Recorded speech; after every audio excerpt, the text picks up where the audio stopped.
Welcome back, nerds. Fino here with a guide for Sen no Rikyu. She's a 5-star limited berserker introduced in Gurugura Shinyama Taikoku, and she's the reason you spend the event grinding up tea leaves. It's okay though. She gives you a buttload of materials to make it worth your while. If drinking tea gave me demonic flame lights in real life, you can bet your ass I'd be chugging that instead of coffee. But let's see if the tea meister herself is worth serious consideration. Starting things off, we have simplicity at its finest. This is a 3-turn party quick and NP gain buff that also dumps out 15 stars. The first 2 effects help Rikyu in her loops, and splashing onto teammates is nothing to sneeze at either. Stuff like that could potentially snowball into a functional 90++ setup if you have enough niceties. As for the star dump, it's potentially useful on turn 1, when you draw all your cards right away and need to follow up with regular attacks. So this is something you're incentivized to use immediately. Next on the agenda is a single flower. This is a 30% battery, 2-stage overcharge, and a single hit invulnerability. But here's a curveball. They're all targetable. Normally in a single core setup, a traditional 3-turn loop in other words, this detail wouldn't make a real difference. But remember, these things snowball, so throw that onto the scale. Skill number 3 is Mysterious Profundity of Black. Names are tentative by the way, I'm writing this before her NA release. This is a 3-turn crit damage and quick crit damage buff that comes with an on-hit effect. Her quick cards apply a preemptive defense reduction, and this isn't restricted to her regular cards. Her Noble Phantasm applies it too. Now this skill and Rikyu's triple quick deck got me thinking about whether she prefers Caster Scotty over Ruler Scotty. The former has a specific quick crit buff as opposed to the latter's buster crit buff. So in a situation where you're wailing on a boss with just face cards, your quick Brave Chain is going to have a bit more bite to it. That's the theory anyway.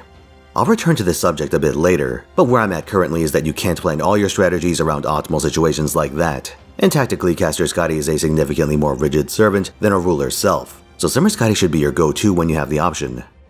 Now let's talk about Rikyu's Noble Phantasm. One time, one meaning is an AoE quick attack that applies NP Seal a curse and has an overcharge effect for anti-human attribute damage. Now I gotta do this spiel because every time I say that, some JP friend comes over and goes, excuse me, it's the man attribute. Either that or they just read that off the wiki.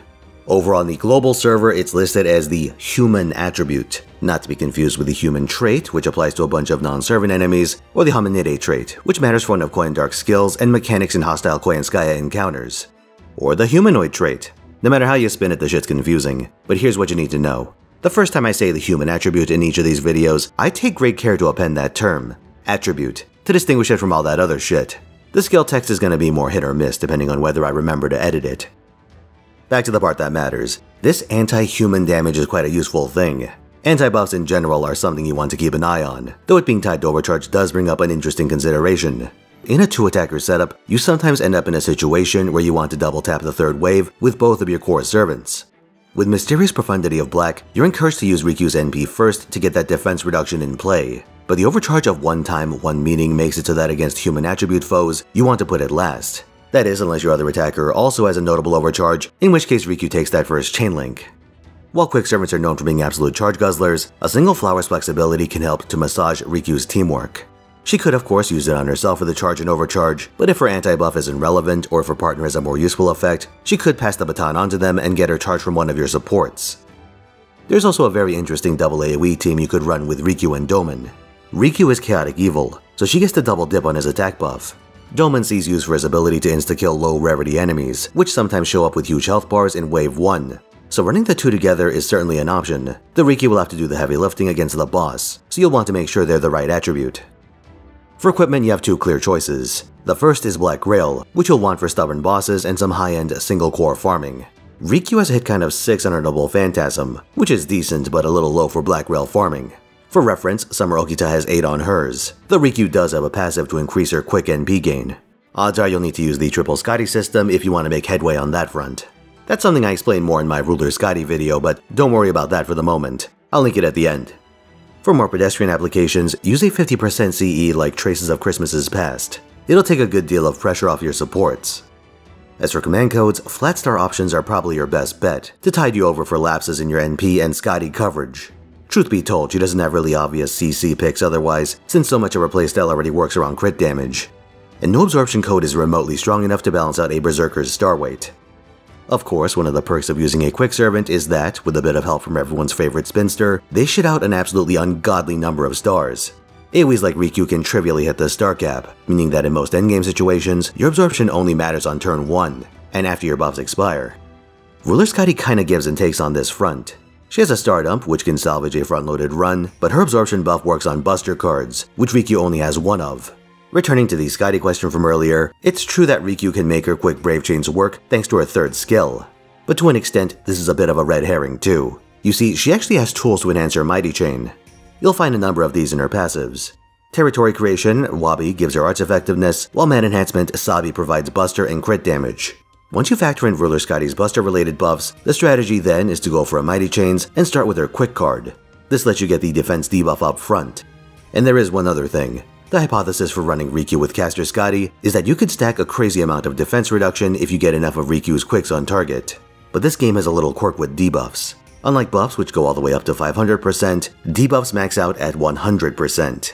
And you might think, it's not like Rikyu's gonna hit that by herself. Except if you're running Caster Scotty, she already has her own defense reduction skill. 30%. 60% with 2 of them. So with a Noble Phantasm and all 3 of her quick cards, Rikyu will hit the defense down cap in a 3-turn cycle. The glass half full way to look at this is that you can easily reach the defense down cap, but you're giving up a fair bit to make that happen. Against anything that's not a static target, forget it.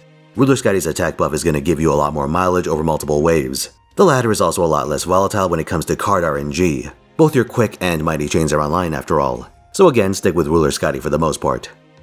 For pen skills, Rikyu wants starting charge, so she has the option of firing off with a 50% CE in her second skill. Down the road, however, you'll want to pick up a pen 4, which gives upwards of 30% crit damage. So if you're a big Rikyu enthusiast, save some coins for that too. Sen no Rikyu is a good servant in a vacuum. She can play nice with teammates, and she has an anti-buff. All the ingredients for a respectable attacker. But circumstances put her in an unflattering position, at least for this initial release. For one, she comes pretty much right after Summer Ibuki, and as good as Rikyu is, standing next to the Power Creep Berserker will make anyone look like a bad deal by comparison. You also have future banners to worry about.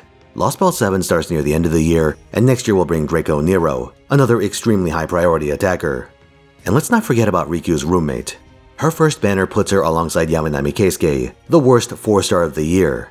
These factors make it hard for me to justify going out of my way for Rikyu. If you really want her, it's not like you're investing into a bad servant, Keisuke aside. But you should understand that this comes with an unspoken opportunity cost, and a steep one at that. If you want to kick that can down the road, Rikyu gets a second banner during next year's Guda Guda event, the one with the cars. She appears alongside the 3-star Mori Nagayoshi. Who's the 4-star? Fucking no one. Maybe you'd argue that's an improvement over Keisuke, but it does strike me as quite a strange decision, so pick your poison on that one. Now then, how about a bit of history? Sen no Rikyu lived during the waning days of the Sengoku period, essentially a warlord free-for-all caused by the disintegration of the Ashikaga shogunate, not to be confused with the Tokugawa shogunate that would come later. That particular Tokugawa served under Nobunaga, and so did Sen no Rikyu. And get this, he pops up in Nobunaga's story at the ripe old age of 58. You might find it a bit weird that a ruthless conqueror like Nobunaga would be big into tea time, but supposedly there was a practical reason behind this. For him, tea ceremonies were an opportunity to flex. Check out this blinged out tea room. Check out these fancy imported utensils. Just got them over from China. And hey, you did such a good job out there on the battlefield. Why don't you have a nice cup? No, seriously, the cup is yours. Strange as it may seem, the idea was that instead of giving gifts of land, which was expected but completely unsustainable, Nobunaga was giving out prestige. The prestige of being in the ceremony and the prestige of getting these lovely utensils, which, if worst came to worst, would sell for a pretty penny. But funny enough, Rikyu himself wasn't into the whole glitz and glamour thing. His time learning tea ceremonies brought him into contact with the idea of wabi-sabi. Now, I'm in no way qualified to explain tea ceremonies or the Buddhist connection between the two concepts, and reading about it makes my head spin. But here's what I got. It's kind of like a rural spin on minimalism, where you see a lot of wood and earth, and the resulting designs are supposed to evoke imperfection and impermanence. Unironically zen, perhaps. But for the time being, he assisted Nobunaga with his political schmoozing, and once Nobu met his fate at Inoji, he was recruited into Hideyoshi's apparatus to carry on his activities. At first, things proceeded as you'd expect, and Hideyoshi would even consult with Rikyu for matters outside the tea house. Certainly, it didn't hurt Rikyu's wealth or prestige to have the Supreme Commander's ear. But this partnership wouldn't last. There's not a clear answer as to why Hideyoshi did what he's about to do, but there is plenty of speculation. One version is that while Rikyu liked the austere and minimalistic, Hideyoshi had some seriously gaudy tastes. We're talking AUO level, as demonstrated by when he ordered the construction of a golden tea room. The two would argue about stuff like this, since the extravagance so rankled Rikyu's sensibilities, and eventually Hideyoshi lost his cool from these repeated rebukes. But another version I've seen is that Rikyu was content to leave Hideyoshi to his own tastes, and that instead of going down in a philosophical dispute, Rikyu was undone by something far more earthly. That influence he held over Hideyoshi made him enemies in the Toyotomi apparatus, ones looking to advance their own power. These malcontents poisoned their relationship, and it's possible that Tokugawa Ieyasu himself had an interest in stoking the commander's paranoia, weakened the Toyotomi for his own power play down the road. Here's another possibility. Rikyu had a daughter and Hideyoshi took a fancy to her. He demanded her as a concubine and Rikyu refused, earning his lord's enmity. One more for the road. Rikyu kept in touch with a number of temples, and one of these was run by a friend of his, who, in gratitude for some past service, built a statue in Rikyu's image. Well, this same temple had recently been renovated at Hideyoshi's expense, and he was on the way to inspect the work when he saw that, to enter, he'd have to pass under this statue of Rikyu, and this bruised his ego badly enough that he wanted to liquidate everyone involved. Regardless of why, the end result was the same. Hideyoshi commanded Rikyu to commit seppuku, and the tea master was in no position to refuse. So he held one last tea ceremony and gave away his implements aside from one. The cup he dashed to the ground, proclaiming it to be touched by the lips of misfortune. Then his life came to an end. Though Rikyu would perish, his methods and innovations in the art of tea ceremonies would continue through his students, and his influence is visible even in the present day. Tiny tea rooms, austere implements, the general aesthetic, those things stuck. But before he put himself to the sword, Rikyu wrote a little poem. Here are his parting words. In a life of 70 years, after exerting myself to the limit, now with my own sacred sword I kill both patriarchs and the Buddha. Carrying in my hands the only weapon I own, this one long sword, and at this moment, alas, I abandon it to the heavens. Thanks for watching. Like if you enjoyed this video, subscribe for more, and come on to my twitch.tv/Finotaisen where I stream every week, 3 PM Pacific time, Wednesday and then Friday through Sunday. This week I'll be playing Gundam Breaker 4 on Friday, doing a gacha game roulette on Saturday, and rolling for the new BB if she happens to be out on Sunday. It's either going to be a very good week, or a very miserable week, so stop on by and find out. See you there.